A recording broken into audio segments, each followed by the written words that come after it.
बताइए, कोई भी मुसलमान का आप वीडियो मुझे दिखा दीजिए, नारा तकबीर लगा के वो मंदिर पे जाके हरा झंडा फहराया हो, दिखा दीजिए आप मुझे। मैं एक्टिज्म करना छोड़ दूंगा।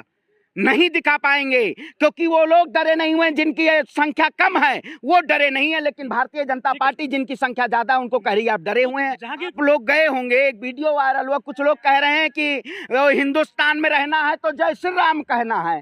हिंदुस्तान बोलने के लिए इनके मुंह में जुबान नहीं है, लकवा मार गई है। अरे जय श्री राम के नाम पे उन्माद करना किस धर्म में लिखा हुआ है? सांस्कृतिक मुद्दों के नाम पे उन्माद करना किस धर्म में लिखा हुआ है? लेकिन मैं कह देना चाहता हूं कि ये भारतीय जनता पार्टी जिस तरह से देश को तोड़ो की राजनीति कर रही है, अब लोग जोड़ो की राजनीति करेंगे। इसमें अगर मेरा नाम तस्लीम है, मैं तरबूज बेच रहा हूं, तो मेरे ठेले को पलट दिया जाएगा और मंदिर मस्जिद पे जाके भगवा झंडा फहरा दिया जाएगा।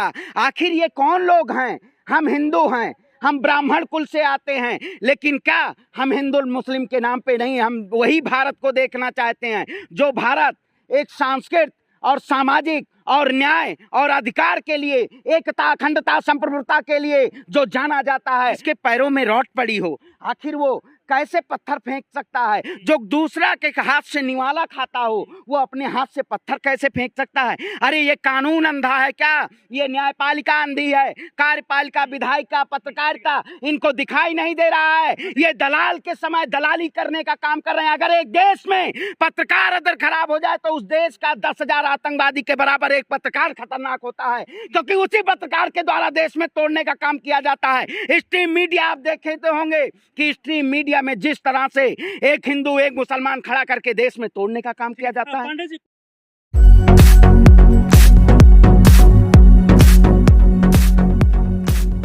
जिस तरह से आज देश में धार्मिक मुद्दों को भुनाया जा रहा है, आप बताइए, वही गांधी का देश है, अहिंसात्मक आंदोलन देश में, रघुपति राघव राजा राम, पति तपावन सीताराम, ईश्वर अल्लाह तेरे नाम, सबको सम्मत दे भगवान। भारतीय जनता पार्टी के शासनकाल में आज सबको सम्मत, मैं कहता हूं आरएसएस, बजरंग दल और हिंदू वाहिनियों को सद्बुद्धि देनी चाहिए। जिस तरह से इस देश में धार्मिक उन्माद फैलाया जा रहा है, आप बताइए, जब उत्तर प्रदेश का चुनाव आता है तब भारतीय जनता पार्टी हिजाब का मुद्दा मार्च में लाती है और 4 विधानसभा चुनाव को चुनाव जीतने का काम करती है। उसके बाद कश्मीर फाइल आता है, कश्मीर फाइल के बाद करौली में जैसी हिंदू हिंसात्मक घटनाएं की जाती हैं और मध्य प्रदेश से आके दिल्ली में खत्म होता है। क्या ये यही नहीं खत्म होगा? ये अभी आने वाले समय में ये हमारे जैसे युवाओं को ये देश में उन्माद फैलाने के लिए, आप बताइए, जो वहां पे जहांगीरपुरी में जो घटना हुई, उसमें तलवार लहराते हुए कौन लोग थे? वो छोटे तबके के लोग थे, जो गरीब मजलूम, जिनको 100-200 रुपए देके ये नेता अपने स्वार्थ के लिए और केवल काम करवाने का काम करते हैं। आप बताइए, किसी भी हनुमान यात्रा आज तक कभी हुई है? मैं कहता हूं रामनवमी की यात्रा होती है, हनुमान जयंती की यात्रा आज तक नहीं होती है। लेकिन कुछ ये संगठन जो हैं, ये धार्मिक उन्माद फैलाने के लिए और एक सामाजिक सौहार्द को, जो सरकार राम राज्य की कल्पना करती है, राम राज्य के शासनकाल में, क्या इस देश में जिस तरह से आज मुसलमान और हिंदू को लड़ाया जा रहा है मुर्गे की तरह कि लड़ो चोंच लड़ाते रहो आप, जब बादशाह ही मुर्गे लड़ाने के लिए तैयार हो जाए तो क्या देश का उद्धार हो सकता है? क्या हिंदू जो है वो शोभा यात्रा भी नहीं निकाल सकता? हिंदू शोभा यात्रा, मैं भी हिंदू हूँ, लेकिन आप मुझे कहेंगे अब वो ढोंगी हिंदू नहीं हूँ, फरेबी हिंदू नहीं हूँ, हिंदू के नाम पे झंडा नहीं फहराता हूँ। आप बताइए, कोई भी वीडियो मुझे दिखा दीजिए। इस देश में हिंदू और मुसलमान की बात है, आप हिंदू हैं, मुस्लिम हैं, या मैं हिंदू हूं, क्या इसमें लिखा गया है किसी उसा में? आप जैसे कुरान की आयत पढ़ते हैं तो उसमें अध्याय सूरा होता है, उसी तरीका से हम रामायण पढ़ते हैं तो उसमें हमारा अध्याय चौपाई होता है। अब चौपाई अजान हनुमान चालीसा पे इस देश में सियासत होगी, इस देश में धार्मिक मुद्दों की सियासत होगी, अजान की सियासत होगी। लेकिन मैं कहता हूं, अब कब्रिस्तान, शमशान, अजान और हनुमान चालीसा पे बात नहीं होगी। देश के प्रधानमंत्री जी, आप जो मौन है, महंगाई मुद्दा होना चाहिए देश में, स्वास्थ्य मुद्दा होना चाहिए, शिक्षा मुद्दा होना चाहिए, रोजगार मुद्दा होना चाहिए, लेकिन मुर्गे का चोंच लड़ाना ये कौन सा नियम है? संस्कृति नहीं बचाए, करना ठीक है क्या? आप बताइए, आप बहुसंख्यक हैं और आप ही डर रहे हैं इस देश में। देश का हिंदू प्रधानमंत्री, देश का राष्ट्रपति प्रधानमंत्री हिंदू, और देश का गृह मंत्री हिंदू, और केंद्रीय मंत्रिमंडल हिंदू, और तब खतरे में हिंदू है। अरे आखिर ये किसको बेवकूफ बनाना चाहते हैं? जब सियासत धार्मिक मुद्दों में खलन डालने लगे तो देश बर्बाद हो जाता है। कट्टर हिंदू कैसे बनना चाहते हैं आप? मस्जिद को खंडित करके आप अपने बच्चों को क्या तालीम देना चाहते हैं कि आप इस देश में सामाजिक प्यार से, नफरत से देश नहीं चलता है, देश प्यार से चलता है। ये सामाजिक सौहार्द को आप बताइए, कोई भी मुसलमान का आप वीडियो मुझे दिखा दीजिए, नाराए तकबीर लगा के वो मंदिर पे जाके हरा झंडा फहराया हो, दिखा दीजिए आप मुझे, मैं एक्टिज्म करना छोड़ दूंगा। नहीं दिखा पाएंगे क्योंकि वो लोग डरे नहीं हुए जिनकी संख्या कम है, वो डरे नहीं है, लेकिन भारतीय जनता पार्टी जिनकी संख्या ज्यादा है उनको कह रही है आप डरे हुए हैं। जहांगीरपुर में फिर पथराव किसने किया धार्मिक यात्रा पर? देखिए, वो सैटेलाइट के द्वारा दोनों पक्षों में निष्पक्ष की बात होती है, सच्चाई से किसी एक विशेष समुदाय को कि अगर प्रशासन ने हाथ उठा दिया यहाँ से पत्थर आया तो उस घर पे बुलडोजर चल जाए, अगर प्रशासन ने हाथ उठा दिया कि यहाँ से पत्थर आया तो उसको जेल की सलाखों के पीछे डाल दिया जाए। अगर एक समुदाय विशेष के, एक समुदाय को आप टारगेट करके और इस देश में आप कहेंगे न्यायपालिका अपने कार्य कर रही है, तो न्यायपालिका काम नहीं कर रही है। सैटेलाइट के द्वारा आप देखिए कहां से पत्थर आए, किस तरह के, इसकी निष्पक्ष जांच होनी चाहिए। जिस तरह से इसको भुनाया जा रहा है दिल्ली के मुद्दों को पूरे देश में, क्योंकि आने वाला 4 राज्यों का चुनाव है। मजार का भी वीडियो आपने देखने लगा है ना कि ये मजार खोद के मंदिर स्थापित कर रहे हैं। अरे आप बताइए इस देश में क्या करना चाहते हैं आप? लोग गए होंगे, एक वीडियो वायरल हुआ, कुछ लोग कह रहे हैं कि हिंदुस्तान में रहना है तो जय श्री राम कहना है।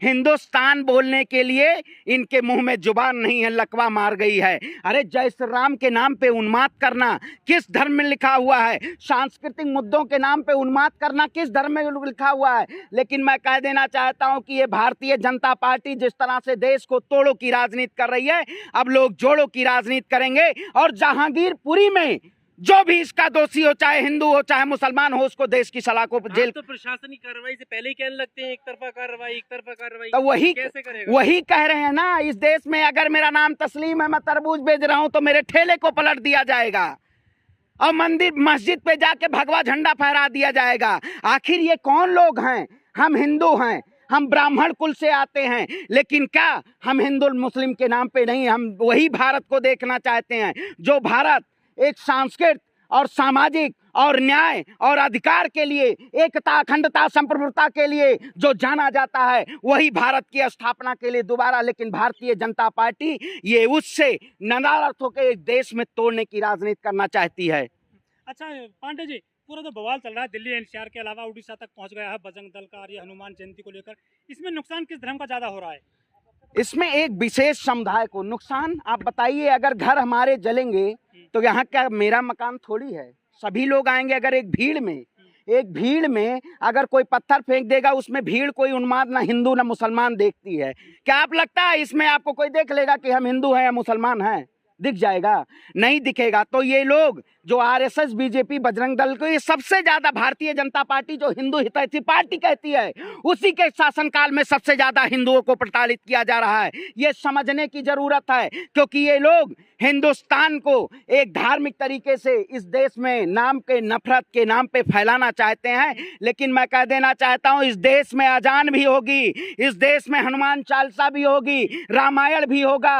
और जो लोग ऐसे धार्मिक उन्माद फैला रहे हैं, राज ठाकरे जैसे लोग और कपिल मिश्रा जैसे लोग, इनको जेल की सलाखों के पीछे, इनको जेल की सलाखों के पीछे भेजना चाहिए। आप बताइए, कह रहा हूं, वही एक ही कम्युनिटी के लोगों को जो लोग उन्माद फैला रहे हैं, जो कहते हैं कि ये इसी धर्म के नाम पे बस यही लोग पत्थर फेंकते हैं और कोई पत्थर नहीं फेंकता।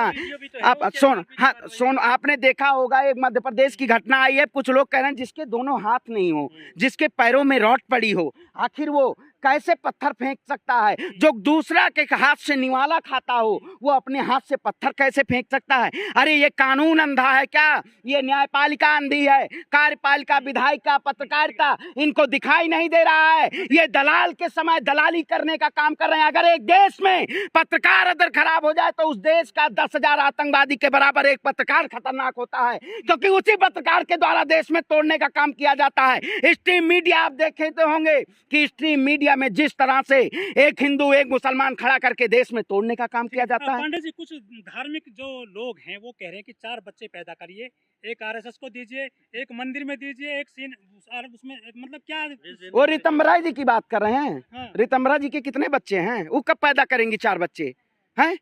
कब पैदा करेंगी रीतम्बरा जी? कब पैदा करेंगी 4 बच्चे? भाई बताइए। बाबा जी भी क्या कह रहे हैं? हाँ हाँ, तो कब पैदा करेंगी? हम इंतजार कर रहे हैं। आप 4 बच्चे पैदा कीजिए, 2 आरएसएस को दीजिए। अरे हम अपनी संतान को क्यों देंगे दूसरों को?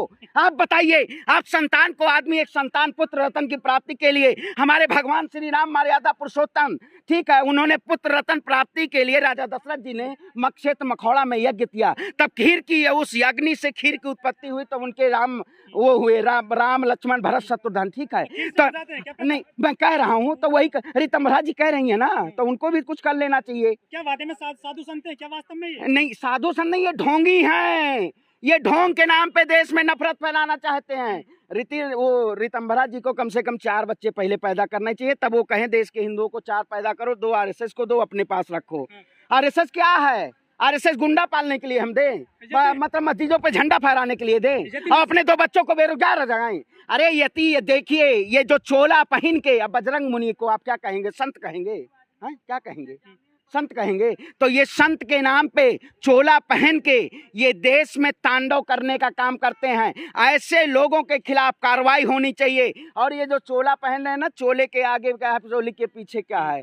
तो इनके चोले के पीछे अपराधी है। हाँ, ये अपराधी लोग हैं। इस देश में धार्मिक उन्माद फैला के, लेकिन कहना चाहते हैं विनाश काले विपरीत बुद्धि। अब भारतीय जनता पार्टी का विनाश हो गया है। और जी, हाँ हाँ, ऐसे मामले जो प्रकाश में आ रहे हैं, बयान जो देते हैं कड़वे बहुत ही, जो कोर्ट है सुल्तान संज्ञान क्यों नहीं लेता ऐसे लोगों पर? मैं वही कह रहा हूँ, कुंभकर्ण की नींद सोया हुआ है देश का सुप्रीम कोर्ट, हाई कोर्ट, कार्यपालिका, न्यायपालिका, विधायिका, पत्रकारिता। आप जैसे पत्रकारों को सलाम है कि आज देश की आवाज के लिए आप माइक लेके पहुंचते हैं। लेकिन ये जो लोग स्टूडियो में बैठ के ये मुर्गे लड़ाने का काम करते हैं, कुछ दिन बाद ये भी आ जाएगा कि मोदी जी के जो संगठन के लोग हैं वो कहेंगे मुर्गा 5 बजे नहीं बोलेगा। हैं? इस देश को, युवाओं को ये मस्जिद की तरफ भेज रहे हैं। हम कह रहे हैं मैं मंदिर निर्माण करा रहा हूँ, और देश के युवाओं को कह रहे हैं आप मस्जिद जाइए, भगवा फहराइए, आप वो 5 वक्त के हनुमान चालीसा पढ़िए। अरे तो क्यों नहीं मुस्लिम धर्म अपना लेते? आप ढोंगी होते। अगर हिंदू के नाम पे आप होते तो हिंदू की रीति रिवाज से आप कार्य करते ना। ये हिंदू के नाम से नहीं है, ये हिंदू मुस्लिम के नाम पे ये तांडव करा के और देश में एक तांडव करना चाहते हैं। लेकिन इन जैसे ढोंगियों का पर्दाफाश अब देश की जनता काम करने का काम करेगी, और इनको ढोंगियों, फरेबियों, परजीवियों, इन सबको इस समय जेल की सलाखों के पीछे, नहीं तो सत्ता से बेदखल करके सीधे तौर पे इनको जेल की सलाखों के भेजने चाहिए। मैं न्याय की लड़ाई लड़ूंगा, हमेशा लड़ता रहूंगा। Subscribe now and press the bell icon. Never miss an update.